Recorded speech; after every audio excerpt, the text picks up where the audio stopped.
Армысыз көрермен, бірінші Қарағанды телеарнасында жаңалықтар, студияда Айжарқын Аспандиярқызы. Алдымен күннің айшықты оқиғаларына көз жүгіртсек. Облысымызда дәрі-дәрмек қоры жеткілікті ме? Пандемияның екінші толқынына дайындық қандай? Арнайы мониторингтік топ өкілдері фармацевтикалық қоймаларға тексеріс жүргізді. Айыппұлға қарамастан сауда орындары карантиндік шараларды бұзуды әлі де тоқтатар емес. Талапты орындамаған кәсіпкерлерге ендігі кезекте қолданылатын шара қандай? Теміртауда 15 жасар бала құрылыс басында жазатайым құлап, қазір ауыр халде жатыр. Енді жеткіншектің денсаулығына кім жауапты? Аталмыш жағдайға қатысты құзырлы органдар не дейді?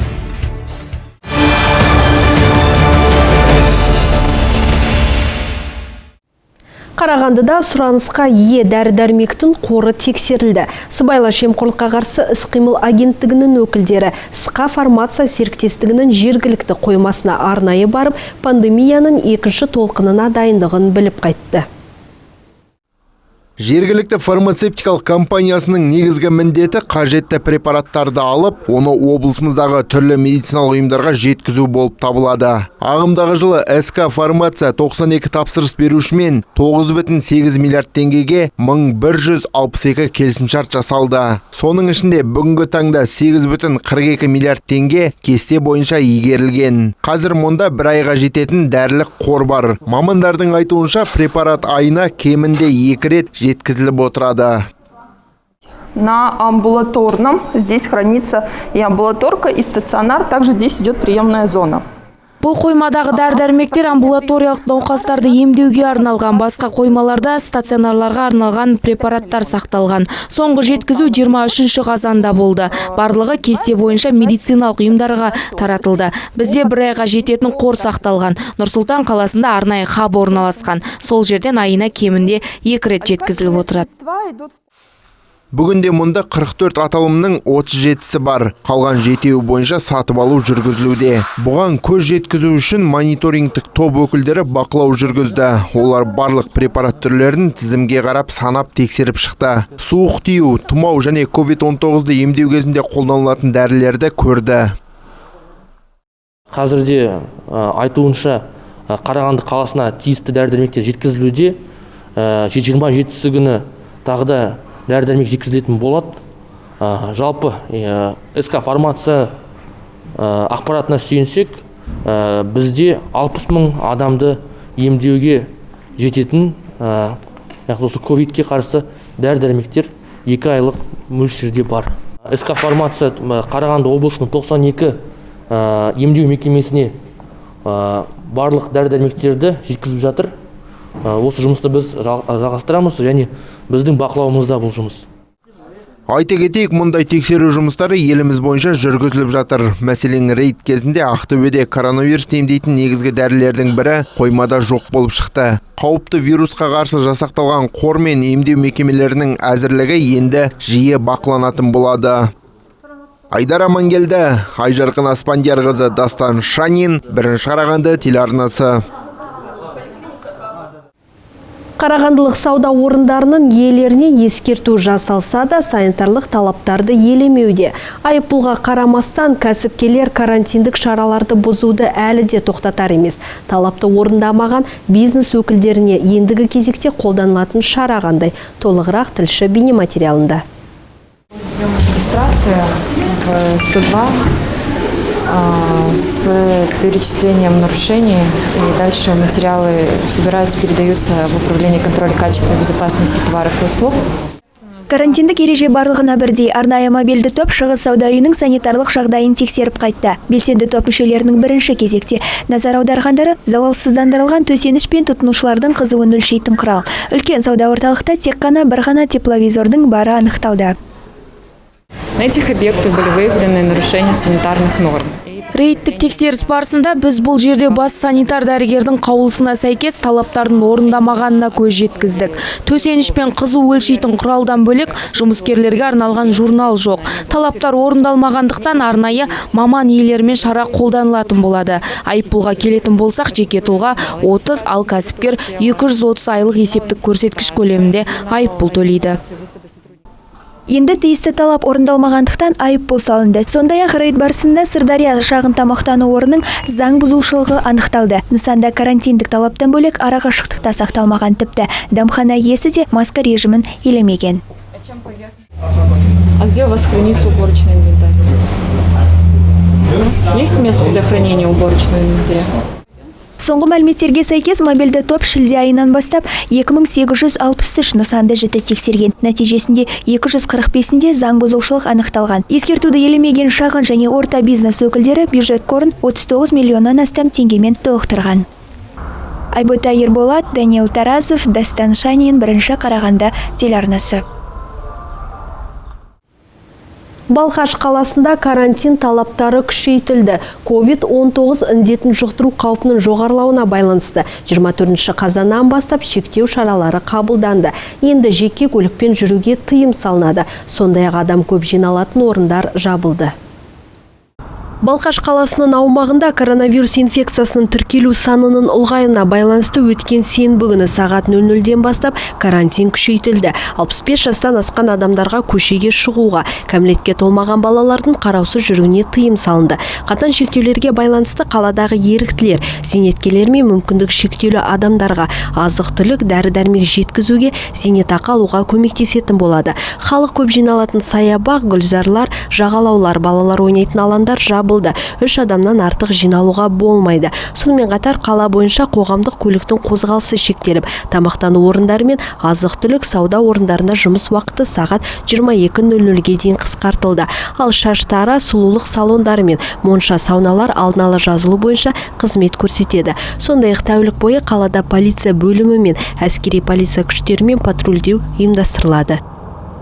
Ал Қарағанды облысының басқа елді мекендерінде жағдай тұрақты. Бұл шектеу шараларының жеңілдетуіне мүмкіндік берді. Сенбі күндері сауда үйлері, ойын-сауық орталықтары, азық-түлік және азық-түлік емес жабық базарлардың қызметіне рұқсат берілді. Тек жұмыс уақыты сағат 17:00-ге дейін. Бірақ жексенбі және мереке күндері шектеу шаралары күшінде қалады. Соңғы мәліметке сәйкес өткен тәулікте облыста коронавирус жұқтырған 10 жаңа дерегі тіркелді. 15 адам сауығып шықты. Теміртауда 15 жасар бала құрылыс басында жазатайым құлап, қазір ауыр халде жатыр. Жеткіншек жақындарына көмектесемін деп, ата-анасынан жұмыс істеп жүргенін жасырған. Арзан жұмыс күшін іздестірген құрылыс компаниясы 9 сынып оқушысын жұмысқа жегіп қойған. Ұлан Бекбай құрылыс жүріп жатқан үйдің 2-ші қабатынан аяғы шалынып құлаған. Абырой болғанда тірі қалды. Алайда бас сүйегі сынып, миына қан кеткен. Қазіргі таңда Ұлан жедел нейро жарақат бөлімінде жатыр. Енді жеткіншектің денсаулығына кім жауапты? Аталмыш жағдайға қатысты құзырлы органдар не дейді? Мәселені мән-жайын тілші біліп қайтты. Баласының құрылыстан нәпақа тауып жүргеннен бейхабар болған Зәуреш Толубаева қазір зар жылап отыр. Айтуынша 15 жастағы ұлы Ұлан жарты күн құрылыста достарымен бірге жалданып жұмыс істеген. Сөзінше компаниядағылар баласына техникалық қауіпсіздікте түсіндірмей, арнайы қорғаныс киімдерін де бермеген. Состояние очень тяжелое. Балам өлім аузынан қалды. Мен оның жұмыс істеп жүргенін білмедім. Достарымен үндемей үйден кетіп қалатын. Қазір кезде ұлымның жағдайы өте нашар. Ал құрылыс компаниясы оның хал жағдайын да сұрамады. Дәрігерлердің айтуынша Ұланның жағдайы қалыпты.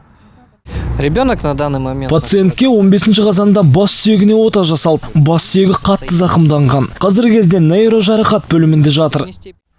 Ұлан Бекбайдың толық сауығына қомақты қаражат қажет. Құны $15 000 тұратын ота тек Түркияда ғана жасалады екен. Анасының айтуынша бұндай операция жасауға елдегі ауруханалар қауіп-қарсыз. Связывалась с клиникой. Стамбулдағы клиникамен сөйлестім. Олар бас сүйектің зақымданған жеріне жасанды 3-ті құрылғы сүйек салмақ. Барлығынан көмек сұраймын. Аталмыш құрылыс компаниясының атауы Балқаш жібек жолы. Ал құрылыс алаңындағы азаматтар компания жалдамалы жұмысшылармен келісім шартқа да отырмады дейді. Мы не по договору работаем, мы объемщики. 15 жастағы Ұлан бұл жерде небәрі 2 күн ғана жұмыс жасаған. Құрылыс компаниясының басшылары қандай да бір комментарий беруден бас тартып отыр. Қазіргі таңда полиция бұл іске қатысты қылмыстық іс қозғады. Сондай-ақ сот медициналық сараптамада тағайындаған. Диана Сапарқызы, Даниил Тарасов, Бірінші Қарағанды.